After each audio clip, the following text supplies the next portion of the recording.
श्रीलंका में आर्थिक संकट से बिगड़ते हालात पर मंगलवार को केंद्र सरकार ने सर्वदलीय बैठक बुलाई। इस दौरान विदेश मंत्री डॉक्टर एस जयशंकर ने कहा कि भारत स्वाभाविक रूप से श्रीलंका में बहुत गंभीर संकट से चिंतित है और इसे बड़े सबक के तौर पर ले रही है। हमें राजकोषीय विवेक, जिम्मेदार शासन और मुफ्त के कल्चर के दुष्परिणामों से सबक लेना चाहिए। बता दें कि हाल ही में प्रधानमंत्री नरेंद्र मोदी ने भी वोट के लिए फ्री रेवड़ी कल्चर पर सवाल उठाया था। सर्वदलीय बैठक में कांग्रेस से पी चिदम्बरम और मनिकम टैगोर, राष्ट्रवादी कांग्रेस पार्टी यानी एनसीपी से शरद पवार, डीएमके से टीआर बालू और एमएम अब्दुल्ला, एम थम्बुदरई, तृणमूल कांग्रेस से सौगत रे, नेशनल कॉन्फ्रेंस से फारूक अब्दुल्ला, इसी तरीके से आम आदमी पार्टी से संजय सिंह, तेलंगाना राष्ट्रीय समिति से केशव राव, बहुजन समाज पार्टी से रितेश पांडे, वाईएसआर कांग्रेस से विजय साई रेड्डी और एमडीएमके से वाईको भी शामिल होने पहुंचे थे। विदेश मंत्री डॉक्टर एस जयशंकर और संसदीय कार्य मंत्री प्रहलाद जोशी ने ऑल पार्टी मीटिंग के बाद ब्रीफ किया। जयशंकर ने बताया कि बैठक में 28 पार्टियों के 38 नेता शामिल हुए। हमने 46 पार्टियों को आमंत्रित किया था। ये सरकार की तरफ से पहल थी।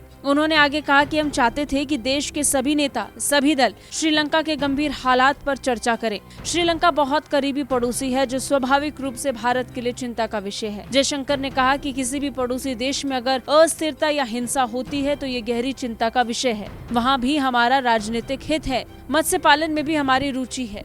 उन्होंने कहा कि हमने 2 प्रेजेंटेशन दिए, उनमें एक राजनीतिक प्रेजेंटेशन था। कई सदस्य चिंतित थे कि श्रीलंका को लेकर हमारे लिए क्या सबक है। हमारी अच्छी चर्चा हुई। सदस्य जानना चाहते थे कि हमने श्रीलंका के लिए क्या किया। हमने मानवीय पहलू को ध्यान में रखा है। विदेश मंत्री ने कहा कि लगभग सभी राजनीतिक दल के नेताओं के साथ चर्चा हुई कि हम कैसे आगे बढ़ें। आगे देखेंगे कि हम क्या करके भूमिका निभा सकते हैं।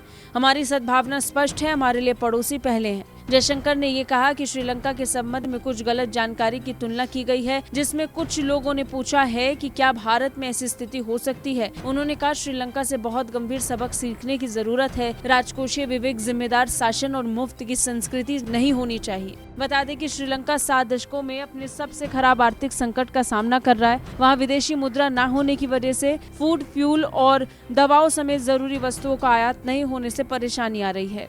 आर्थिक मंदी की वजह से लोगों ने सरकार के खिलाफ बगावत कर दी है। कार्यवाहक राष्ट्रपति रानिल विक्रमसिंघे ने देश में आपातकाल की स्थिति घोषित कर दी है। तमिलनाडु के राजनीतिक दल डीएमके और एआईएडीएमके ने संसद का मानसून सत्र शुरू होने से पहले एक सर्वदलीय बैठक में मांग की थी कि भारत को पड़ोसी देश के संकट में हस्तक्षेप करना चाहिए।